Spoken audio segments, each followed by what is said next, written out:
今日喺番禺啊，行完沙灣古鎮呢，帶大家嚟附近食鎮宇哥同款嘅晚飯同宵夜，唔係吹水㗎，我都同佢影咗相啊，跟我嚟啊！到咗啦，由我哋熟悉嘅順記啊，我哋睇睇鎮宇哥點咗咩靚嘢食先。星哥，今日咁早過嚟嘅？話聽講你呢排好火喎，驚夜都冇位啊！前幾日鎮宇哥嚟呢度食個宵夜啫。哦，佢坐邊張台啊？記錯21號台，幾咁啊興啊！坐去嗰張台。星哥，睇睇今日想食啲乜嘢？好多網友想知道啊，鎮宇哥喺呢張台點咗咩食喎？佢坐落嚟之前呢，佢已經打包咗一個鮑魚燒雞去食過噶啦。佢翻嚟再嚟食嘅話，都係點鮑魚燒雞。哇！睇嚟個燒雞真係令到阿鎮宇哥留下好深刻嘅印象啊！佢都點咗我哋招牌五花肉，都係即點即燒㗎嘛？即點即燒嘅。嗰個白灼魷魚筒啦，仲有個鯽魚粥啦。鯽魚粥佢仲點咗2條啊！佢食咗一條，佢就覺得話好鮮味，佢又繼續再點咗一條。試試我哋嘅九肚魚啦。嗰個蝦生呢，我哋依家有個師傅俾咗個秘製醬汁，我哋升級咗嗰啲味道，比上次更加正喎。咁啊，真係要試下啦！今日有冇嗰個青檸冰冰蝦？上次試過好食啊！係超正啊！整多次啦。係 encore 多次，仲有冇咩油菜推薦下？通菜可以蒜蓉炒啊、椒絲腐乳啊、蝦醬豬咧，幾個菜8個菜啦，差唔多啦。嚟上啦嚇。唔係講笑啊，有相為證啊！鎮宇哥靚坤真係嚟食過㗎。啊，呢條粉腸咁似我嘅嚇。今日呢餐沙灣路邊鎮宇哥同款嘅晚飯宵夜呢，真係既有特色又夠晒豐富啊！有燒雞啦、小龍蝦啦、泰汁蝦生啦、魷魚啦、燒肉啦，真係多到數唔晒啊！先試下呢隻鎮宇哥叫完外賣，又再嚟堂食 encore 嘅鮑魚燒雞啊！哇，睇個賣相呢，立立令古銅色嘅喎，哇，離遠都聞到香味啊！先整隻照個雞髀試下先，哇，個外皮真係夠晒薄啊！睇睇咩味道先。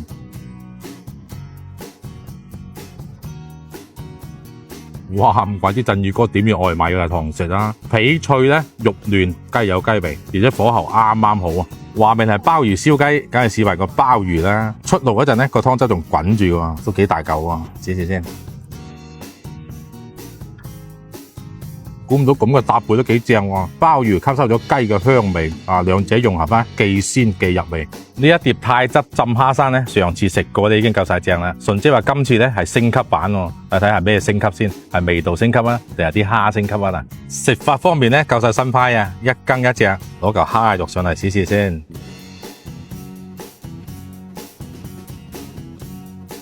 呢個味道真係鮮爽脆啊！搭配呢個秘製嘅蝦汁呢，酸得嚟呢，令住開胃嘅。中意重口味嘅朋友呢，可以飲埋呢個蝦汁。哇，一個字啊，酸爽啊！呢碟白灼魷魚筒呢，又係鎮宇哥嘅同款啊！果然新鮮魷魚筒呢，零舍大隻，零舍飽滿喎。哇，啲竹鬚幾長啊！試下攞個魷魚鬚，飲下個芥末豉油再食。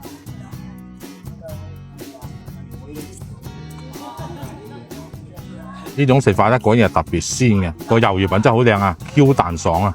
順姐呢，仲介紹咗個神仙嘅食法，就係飲一飲呢個秘製嘅泰汁食啦。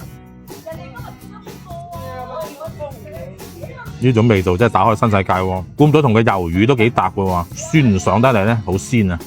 呢一碟火爆廣西嘅青檸冰冰蝦呢，唔係鎮宇哥要 encore 啊，係我要 encore 啊！哇，上次食過呢，零舍正啊！順姐講啦，今次會更加好食喎，試試先。每一隻小龍蝦呢，佢哋都處理得好乾淨啊，開埋背喎，撇開睇睇咩味道先。啊，果然新鮮嘅小龍蝦呢，個蝦尾啲肉呢，特別結實嘅。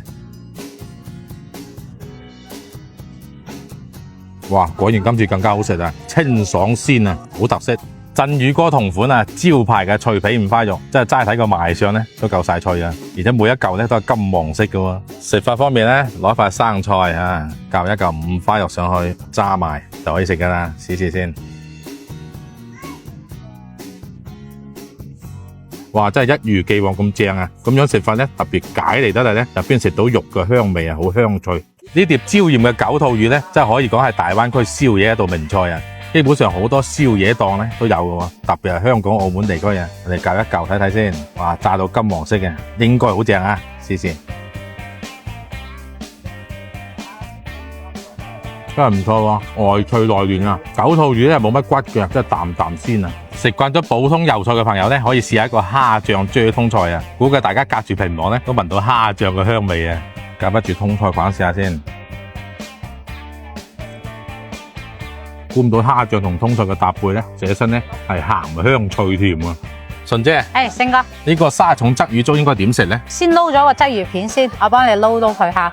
首先我哋要放啲油落去，加少少鹽落去，有少少底味，即係有啲似嗰種魚生粥嘅食法喎。係撈勻佢。咁就放落啲粥度，啲粥提前就鋪勻咗噶啦。啊，啲粥度，我都份量好多啊！多啲肉先夠清甜，攪勻佢，咁浸佢。浸幾耐到呢？10零20秒都得噶啦，啲粥滾啊嘛。中意食嘅生菜啊、芫茜啊，咁啊放埋落去一齊淥一淥佢。哦，得噶啦嚇。得啦，食得噶啦試試先。我裝碗俾你。試下呢碗傳說中嘅沙蟲鯽魚粥先，或者一碗咧滿滿都是料啊！有沙蟲啦，仲有勁多嘅魚肉啊！大家試下先。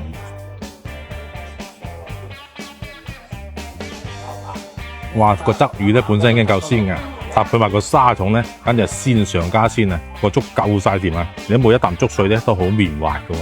嗱，鯽魚咧就一魚兩食嘅，魚肉咧用嚟滾粥，魚頭魚骨咧用嚟清蒸咯。試下一個魚腩嘅位置先。